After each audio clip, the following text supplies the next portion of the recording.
का थोड़ा सा काम बचा है। ओके।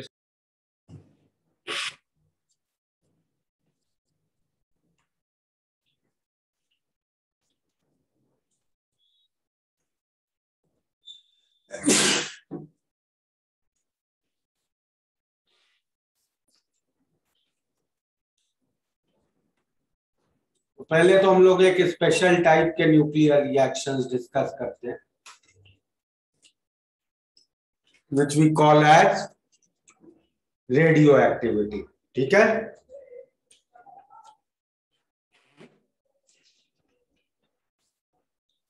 रेडियो एक्टिविटी क्या है? Radio activity is a nuclear reaction, correct, in which a unstable nuclei emits out some radiation to become stable, correct? ठीक है, यस। ओके। तो the common modes of radioactivity are, सबसे पहले we can discuss alpha decay. Alpha decay में क्या होता है? मान लो एक न्यूक्लियस है जिसका एटॉमिक नंबर Z है, मास नंबर A। ये अपने अंदर से एक अल्फा पार्टिकल थ्रो आउट करता है, तो जो डॉटर न्यूक्लियाई बनेगा उसमें एटॉमिक नंबर Z-2 और मास नंबर A-4 और अल्फा पार्टिकल बाहर आ जाएगा। अल्फा पार्टिकल क्या होता है? हीलियम का न्यूक्लियस। ठीक है, यस। सिमिलरली बीटा डीके क्या होता है? एक दूसरा कॉमन मोड। बीटा डीके में एक रेडियो एक्टिव न्यूक्लियस अपने अंदर से एक इलेक्ट्रॉन बाहर फेंकता है और साथ में एक और पार्टिकल फेंकता है जिसको हम कहते हैं एंटी न्यूट्रिनो। ठीक है, okay. Yes sir.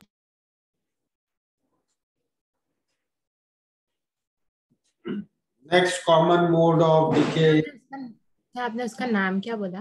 Anti neutrino. Yes sir. Next common mode of decay is beta plus DK.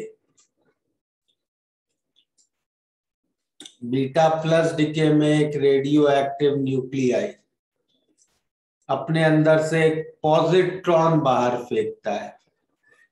Positron क्या होता है? पॉजिटिव इलेक्ट्रॉन, मतलब एक ऐसा पार्टिकल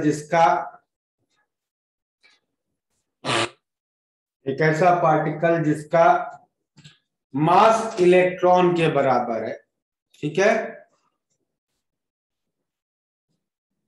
बट चार्ज प्रोटॉन के बराबर है।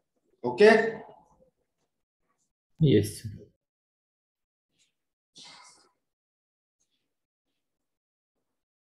क्लियर? Yes sir. ओके। और साथ में एक पार्टिकल बाहर आता है जिसको हम कहते हैं न्यूट्रिनो। तो बीटा डीके में एंटी न्यूट्रिनो और बीटा प्लस डीके में न्यूट्रिनो। क्लियर है? So then what is that E0-1 and E0+1? वो तो इलेक्ट्रॉन और पॉजिट्रॉन है ना। हाँ, ओके ओके सर। ठीक है, yes sir. Okay. Now momentum भी देख ले जरा। तो ये जो पेरेंट न्यूक्लियस है वो तो होता है स्टेशनरी। उसने यहाँ जैसे उसने अल्फा पार्टिकल बाहर फेंका तो अल्फा पार्टिकल का कुछ मोमेंटम होगा पी, करेक्ट? यस और नो? Yes sir. अल्फा हाँ बोलो। सो ये न्यूट्रिनो और एंटी न्यूट्रिनो से निकलता क्यों है? मतलब बनता है वो इलेक्ट्रॉन और पॉजिट्रॉन जब अंदर बनते हैं तो उसके साथ ही बनता है न्यूट्रिनो और anti neutrino. Okay sir.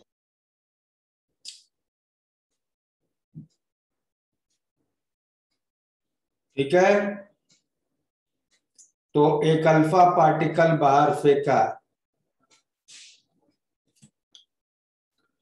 Alpha particle momentum P से बाहर आया, तो ये जो डॉटर न्यूक्लियाई है वो उसी मोमेंटम पी से रिकॉइल करती है। बीटा डीके में इलेक्ट्रॉन मोमेंटम पी से बाहर आता है और एंटी न्यूट्रिनो पी से रिकॉइल होता है, बट डॉटर न्यूक्लियाई स्टेशनरी होती है। क्लियर? एक तो ये बात हो गई। दूसरी बात कि भाई बीटा डीके में क्या बाहर आया? बीटा डीके में न्यूक्लियस से क्या चीज बाहर आई? इलेक्ट्रॉन। इलेक्ट्रॉन। इलेक्ट्रॉन तो होता ही नहीं है न्यूक्लियस में, इलेक्ट्रॉन बाहर आया कैसे?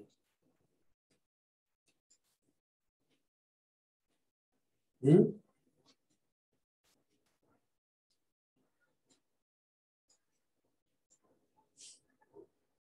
सोचो सर जी। आप क्वेश्चन एक बार रिपीट करेंगे? मैं कह रहा हूं ये न्यूक्लियस के अंदर इलेक्ट्रॉन होता है क्या? No sir. नहीं सर। तो आया कहां से इलेक्ट्रॉन न्यूक्लियस के अंदर? वो कैसे बाहर फेंक रहा है इलेक्ट्रॉन?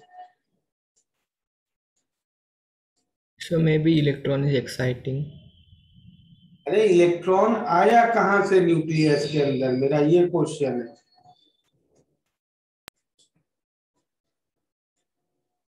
सो डीएक्स ऑर्बिटल से आया हो तो शायद। ऑर्बिटल से इलेक्ट्रॉन न्यूक्लियस के अंदर आ गया? सर So बाहर से बोम्बार्डिंग किए होंगे उस पर, so न्यूक्लियस पर। proton change to electron. इसमें एक्चुअली न्यूक्लियस के अंदर एक न्यूट्रॉन एक प्रोटॉन में कन्वर्ट हो जाता है और उसके साथ एक इलेक्ट्रॉन और एंटी न्यूट्रिनो बनते हैं। ठीक है, हाँ तो प्रोटॉन तो अंदर ही रह गया, इलेक्ट्रॉन और एंटी न्यूट्रिनो बाहर फेंक दिए जाते हैं। समझ में आई बात? yes sir.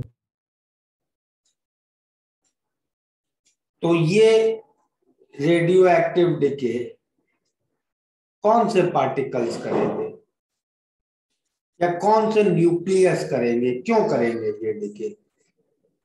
क्या फायदा मिल रहा है इस डिके को करने से?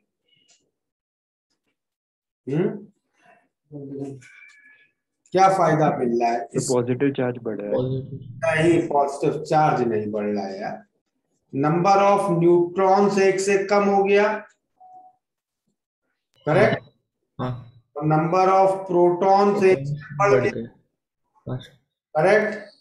yes basically N by P ratio को क्या हुआ? कम हो गया। कम हो गया। तो जो रेडियो एक्टिव एलिमेंट्स या न्यूक्लियाई जिनका N by P रेशियो बहुत ज्यादा होता है, बैंड ऑफ स्टेबिलिटी से ज्यादा होता है, समझ रहे हो, वो लोग बीटा डीके करेंगे सो दैट उनका N by Band of ratio कम हो जाए। कम yes similarly beta plus decay में क्या होता है? neutron increase में आपको न्यूट्रॉन, पॉजिट्रॉन और न्यूट्रिनो में कन्वर्ट करता है, जिससे n/p रेशियो इंक्रीज। इंक्रीज हो जाता है। ठीक है, तो जो एलिमेंट्स बैंड ऑफ स्टेबिलिटी के नीचे हैं वो करेंगे बीटा प्लस डीके, जो एलिमेंट्स बैंड ऑफ स्टेबिलिटी के ऊपर है वो करेंगे बीटा, जो नीचे है वो करेंगे बीटा प्लस। समझ में आ गया? Yes sir. अल्फा डीके क्यों होगा? अल्फा डीके से क्या फायदा मिल रहा है?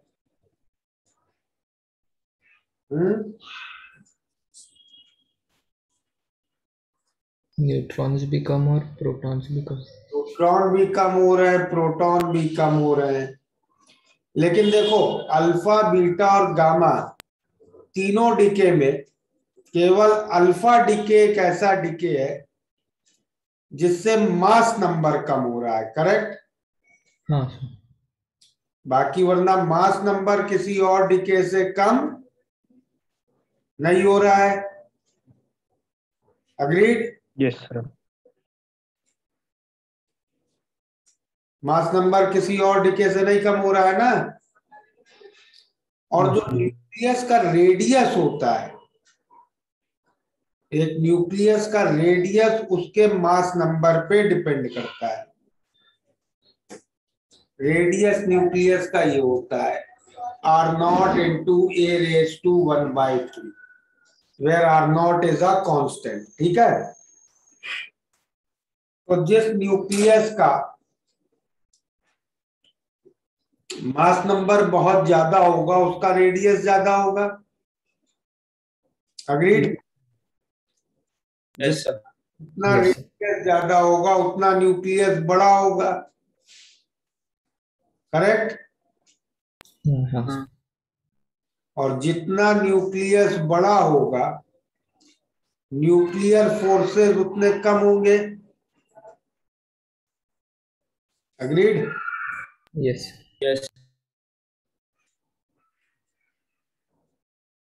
सही है? Yes sir. हाँ सर। न्यूक्लियर फोर्सेस उतने कम हो गए तो न्यूक्लियस उतना अनस्टेबल हो गया। तो बड़ा न्यूक्लियस होना अनस्टेबिलिटी बढ़ाता है। तो अल्फा डीके कौन करते हैं? जो हैवी न्यूक्लियाई होते हैं वो अल्फा डीके करेंगे टू रिड्यूस देयर साइज। तो बीटा डीके से क्या होता है? n/p बढ़ता है, कम होता है। बीटा प्लस से क्या होता है? n/p by P increases. और अल्फा से क्या होता है? Mass decreases. Size decrease. Size decreases. Reason है साइज डिक्रीज करने के लिए लोग अल्फा डीके करते हैं। ओके, इतना नोट कर लिया सबने?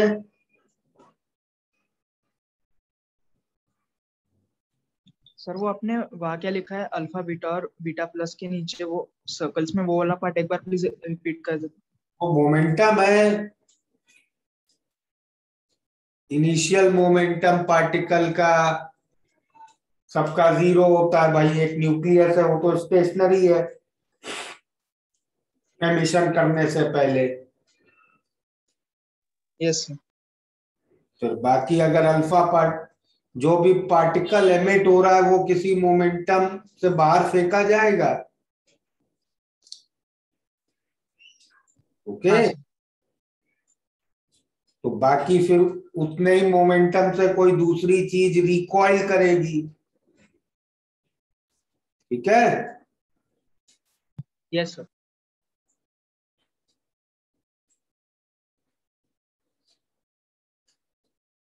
हो गया नोट इतना? Yes sir. Yes sir. और लास्ट डिस्कस कर लेते हैं गामा डीके।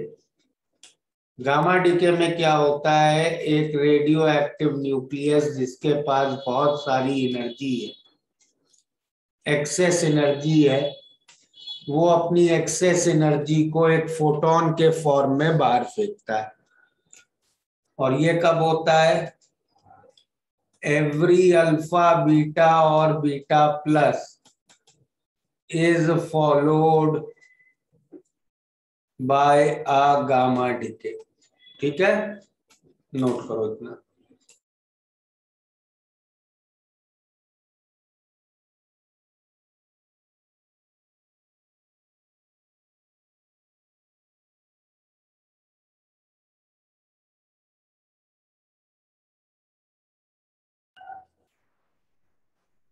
सर वो जो स्टार है वो उसका नाम क्या बोले, मतलब क्या डिफरेंस है? Star is just denoting extra energy. कभी भी जब जैसे हाँ, जब चीजों में एक्सेस एनर्जी होती है तो हम लोग स्टार लगा देते हैं ना उसके ऊपर।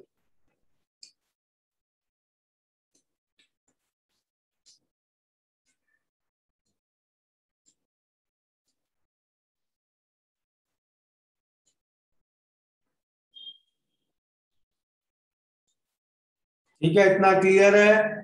सर ऐसा क्यों है कि हर अल्फा बीटा या कोई भी डीके के बाद गामा डीके होता है? अल्फा बीटा गामा में स्टेबिलिटी आएगी कुछ, अल्फा बीटा गामा से स्टेबिलिटी आएगी ना। हाँ सर। स्टेबिलिटी आने का क्या मतलब होता है, एनर्जी कम होना। हाँ सर। वो एक्सेस एनर्जी को बाहर फेंकेंगे तभी तो एनर्जी कम होगी। हाँ सर, समझा। Thank you sir.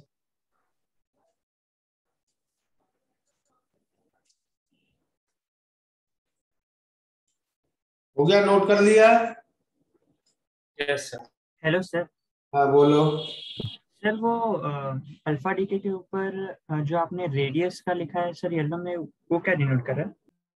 रेडियस का फॉर्मूला है न्यूक्लियस के रेडियस का। सर उसमें ए क्या है ये मास नंबर है और R not? R not constant है। Okay, thank you sir. हो गया इतना note? Yes sir. Okay, so now radioactivity क्यों होती है, किस मोड से क्या स्टेबिलिटी मिलती है, क्लियर है? Yes sir. Yes sir.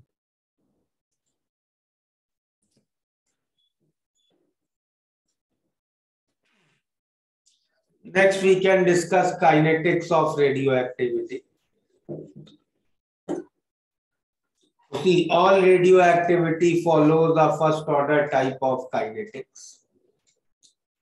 तो ऐसे क्वेश्चन लिखते हैं हम रेडियो एक्टिविटी की, dn by D T is lambda N. First order की याद है ना, ऐसे लिखते थे minus D A by D T is K A, correct? Yes sir. यहाँ पे मोलैरिटी की जगह हम लोग क्या यूज करते हैं, एन। एन मतलब number of radio active particles. ठीक है, इतनी बात समझ में आई? Yes. ओके, और के की जगह लैम्डा क्यों यूज करते हैं ये भी समझो। के रेट कांस्टेंट था जो टेम्परेचर पे डिपेंड करता है, बट न्यूक्लियर रिएक्शन के कैरेक्टरिस्टिक्स में इफ यू रिमेंबर हम लोगों ने क्या लिखा था, nuclear reactions do not depend on temperature, correct? तो यस सर। यहाँ जो रेट कांस्टेंट है लैम्डा,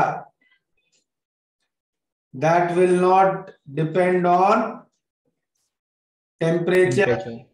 इसलिए के की जगह हम लोगों ने लैम्डा यूज कर लिया है। ठीक है, Yes. यस। क्लियर है ये? तो उसको इंटीग्रेट करके कैसी इक्वेशन मिल जाएगी, फर्स्ट ऑर्डर जैसी मिल जाएगी, n is equal to n naught e raise to minus lambda T. ठीक है। Yes sir. n is equal to n naught e raised to minus lambda t। Half life क्या होगी? ln। ln2 by ln। Nuclear reaction में हम लोग एक और चीज डिफाइन करते हैं, एवरेज लाइफ। एवरेज लाइफ क्या होता है? 1 by lambda। ठीक है। सर वो ये एवरेज लाइफ आपने कैसे लिखा? एवरेज लाइफ की ये बस डेफिनेशन ही है न्यूक्लियर रिएक्शंस के लिए। ओके ओके सर वो एवरेज लाइफ का मीनिंग क्या है, मतलब जैसे हाफ लाइफ का? एवरेज टाइम जिसमें एक न्यूक्लियस डिसइंटीग्रेट करता है। देखो न्यूक्लियस का डिसइंटीग्रेशन एक कंप्लीटली रैंडम फिनोमिना है। ठीक है।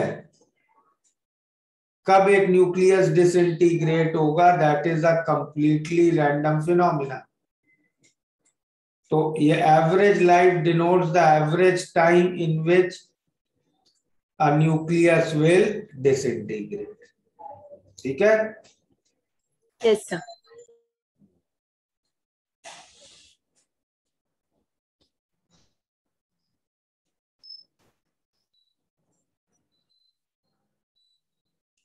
नोट कर लिया इसको?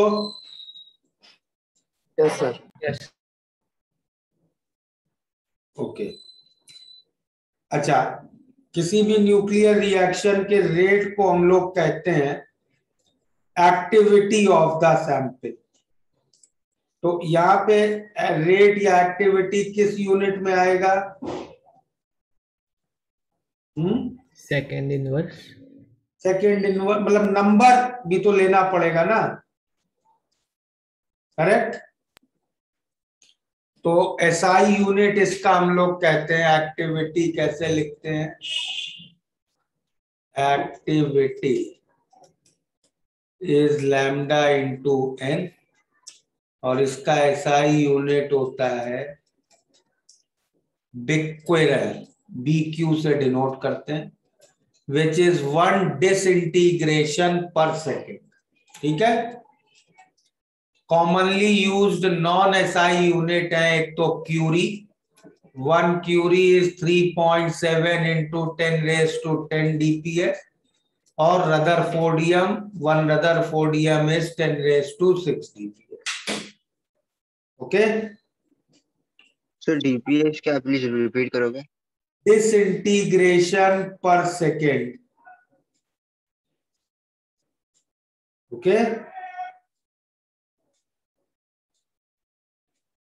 और सर आपने एक्टिविटी का डेफिनेशन क्या बोला? रेट, जिस रेडियो एक्टिविटी हो रही है।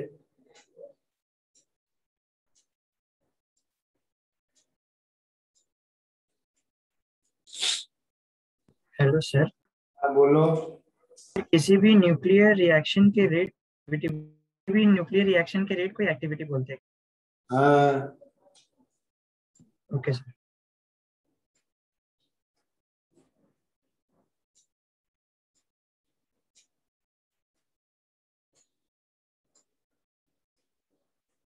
Sir, what is that RD? Rutherfordium. Okay.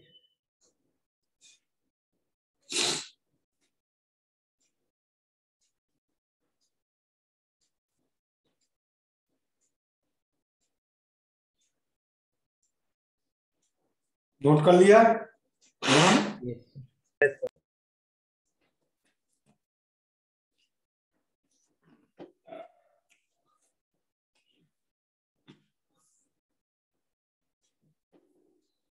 Next एक चीज कर सकते हैं, natural radio activity.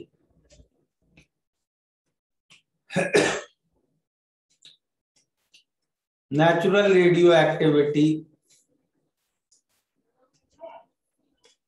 we divide in 4 series, which is called like this.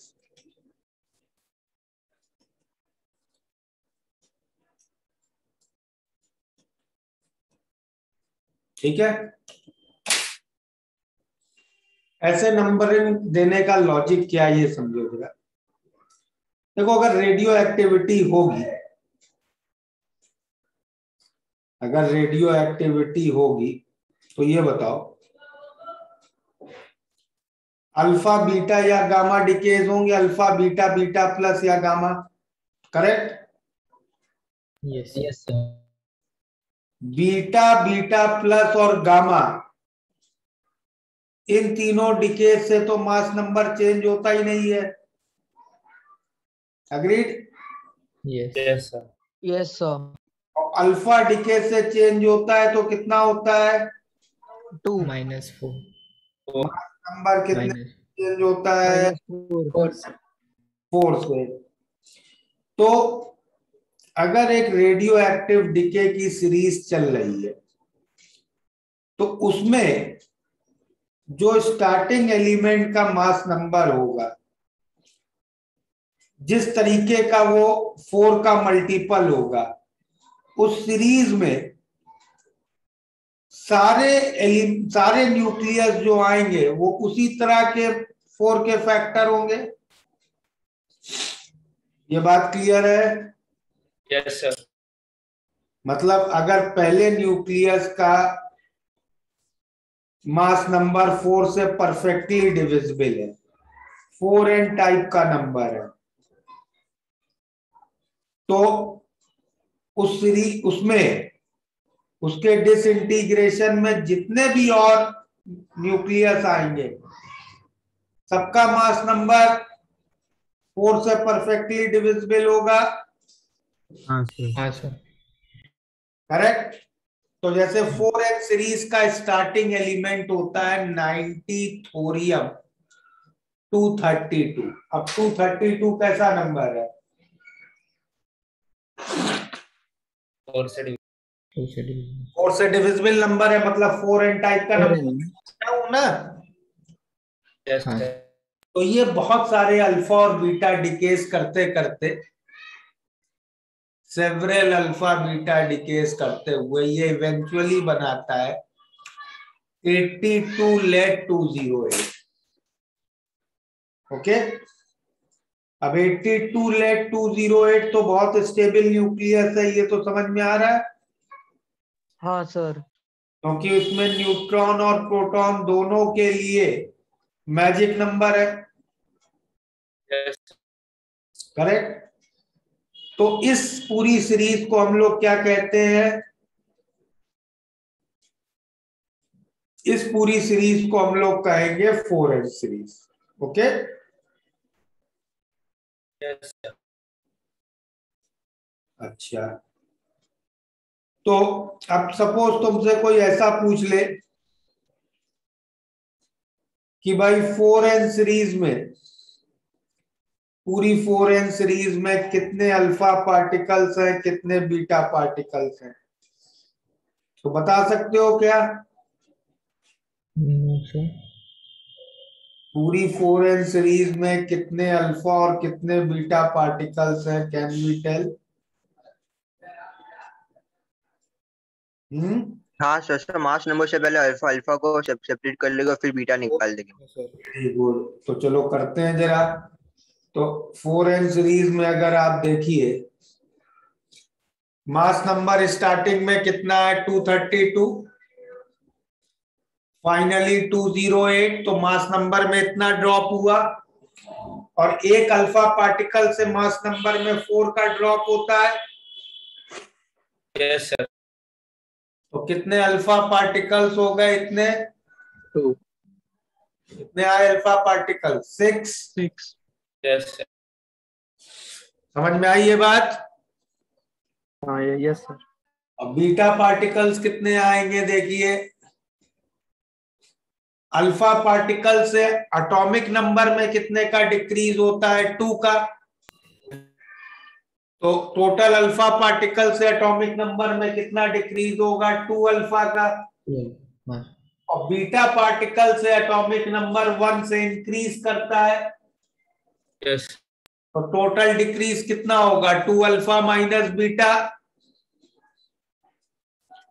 Which is 90 minus 82।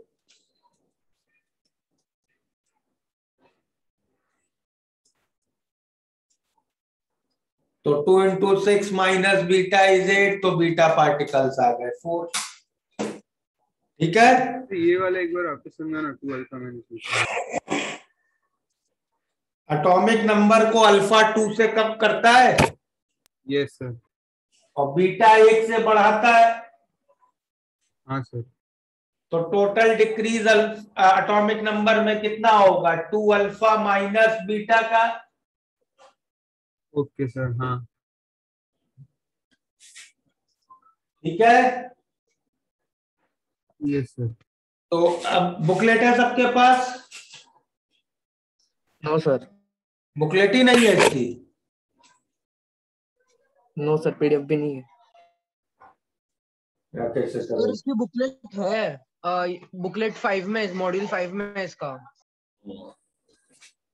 Module 5 में देखो, न्यूक्लियर चैप्टर ओपन करो, उसमें सब लोग एक टेबल ढूंढो। एक टेबल दिया है जिसमें ये सारी सीरीजेस के स्टार्टिंग और लास्ट एलिमेंट्स दिए हैं। मिली वो टेबल? हाँ सर, मिल गई।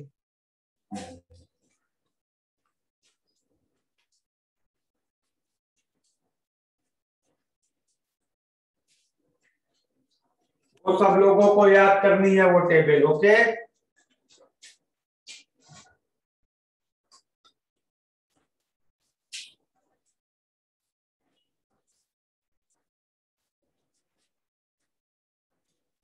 ठीक है।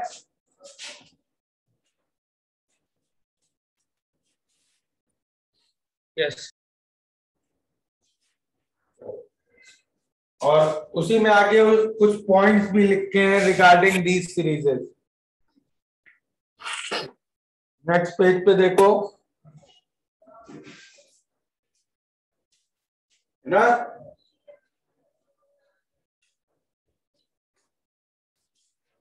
देखे वो पॉइंट? कौन सी बुक में? क्लियर की अपनी बुकलेट में पेश की। नहीं मिली सर। सर आप पीडीएफ सेंड कर दो। मेरे पास नहीं है इस बुकलेट का पीडीएफ।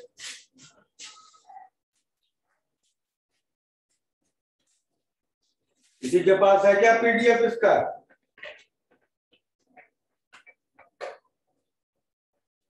सर पीडीएफ नहीं है।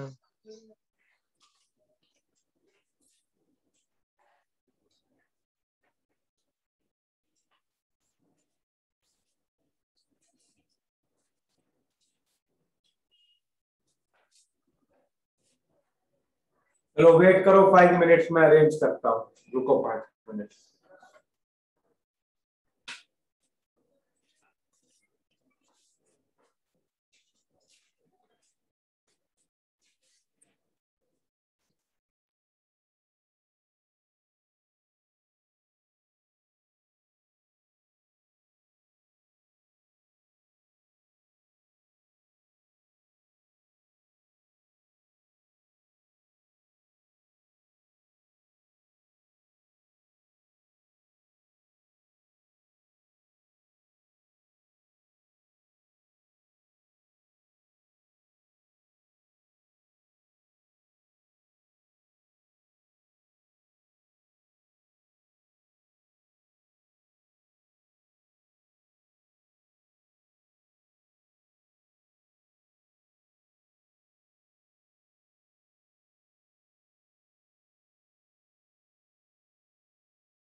हाँ ओके, ये 4A 4B है ना? Yes sir. भेज दिया देखो तुम ग्रुप पर।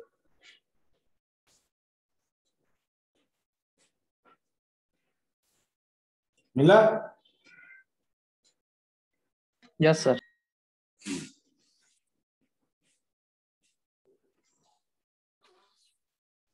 उसमें देखो 4n+1 4n+2 वो सीरीजेस दी है। Yes sir. तो वो याद कर लेना, उनके स्टार्टिंग और एंड एलिमेंट्स, और फिर उनकी जो कुछ स्पेशल फीचर्स दी है, ठीक है? तो कौन सा पेज नंबर बोला आपने? पेज नंबर भी नहीं ढूंढ पाए। सर एक्चुअली सर बीच में 122। आपका जब आप बता रहे थे ये बुकलेट में किधर देखना, वॉइस लैग हो रहा था इसलिए। अरे तो खुद भी ढूंढ सकते हो ना यार, 122 पे है, पेज 122।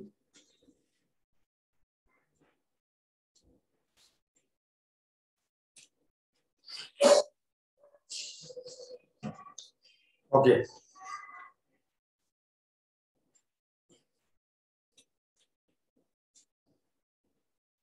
चलो अब इसमें बुकलेट में जरा ऑब्जेक्टिव एक्सरसाइज ओपन करो, न्यूक्लियर वाली 1 to 25 अभी अटेम्प्ट करो, ठीक है?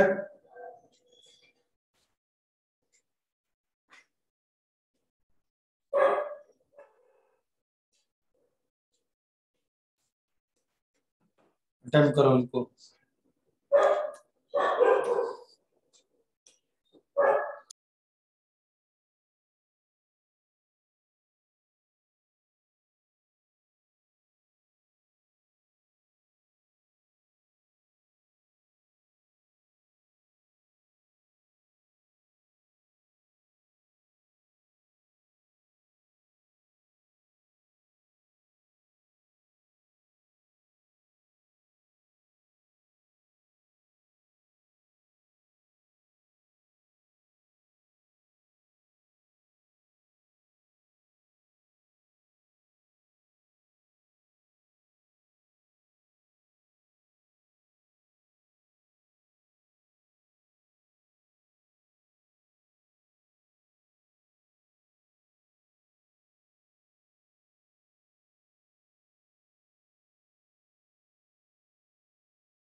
हो गए कंप्लीट?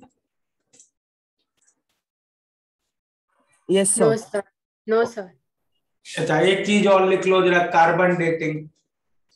कार्बन डेटिंग मालूम है ना क्या होती है? Yes sir. कार्बन डेटिंग से हम लोग किसी भी फॉसिल की एज पता करते हैं, ठीक है?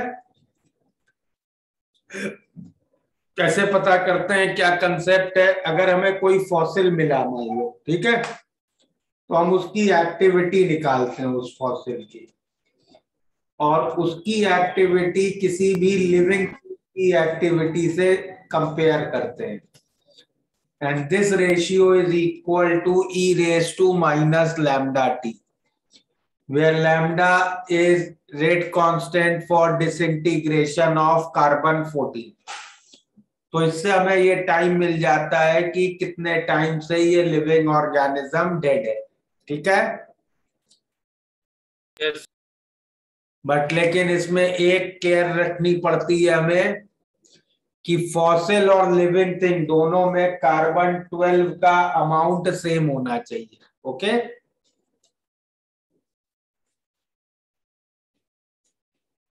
ठीक है? Yes sir. ओके, चलो अब बताओ, इसमें से कोई डाउट है 1 to 25 में? तो पूरे हुए नहीं, 15 तक ही हुआ। उसमें जहां तक हुए उसमें कोई डाउट है? तो फिफ्थ वाले में 4, 4, 5।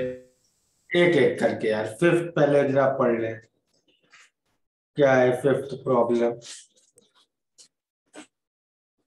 कहाँ गई बुकलेट? हाँ, फिफ्थ प्रॉब्लम।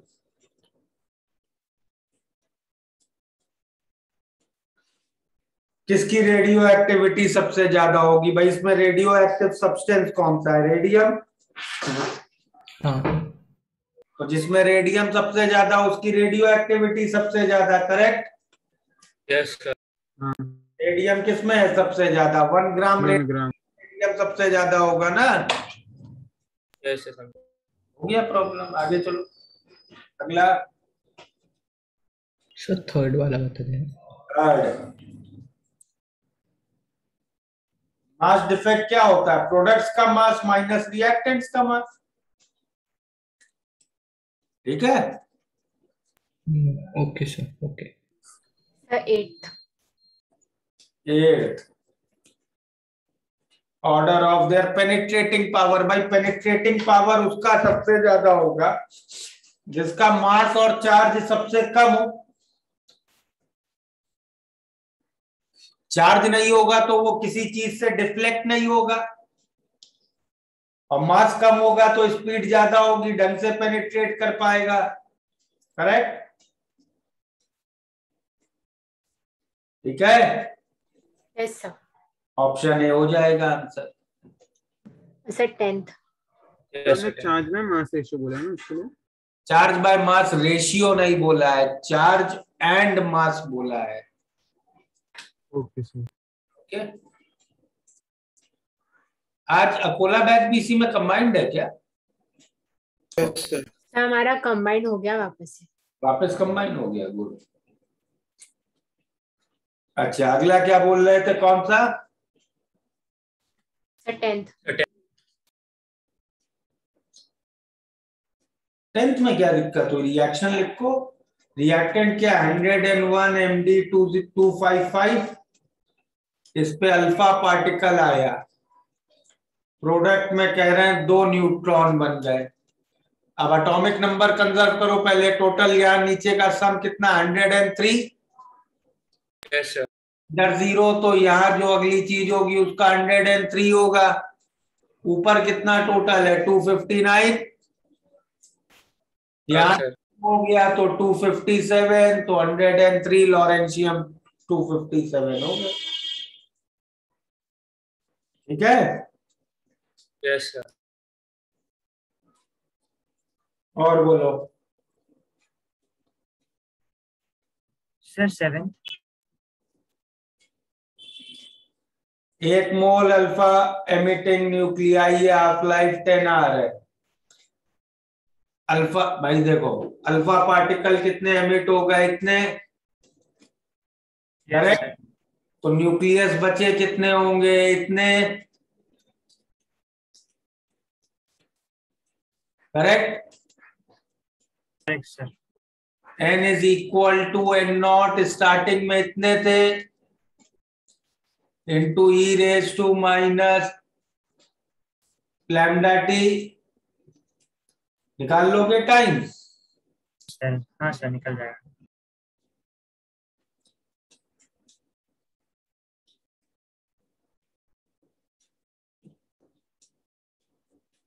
चलो तो अब ऐसा करना, तुम लोग ये बुकलेट, ये जो एक्सरसाइज है 91 प्रॉब्लम्स की, ये कंप्लीट कर लेना, ठीक है। Yes sir. नेक्स्ट वीक एक डाउट लेक्चर रखेंगे जिसमें सॉल्यूशंस और न्यूक्लियर दोनों की बुकलेट डिस्कस कर लेंगे, ठीक है। Yes sir. यस। बुकलेट का डिस्कशन बचा है ना? यस। तो नेक्स्ट वीक एक डाउट लेक्चर रखेंगे जिसमें न्यूक्लियर और सॉल्यूशन की बुकलेट डिस्कस कर लेंगे, ओके। यस।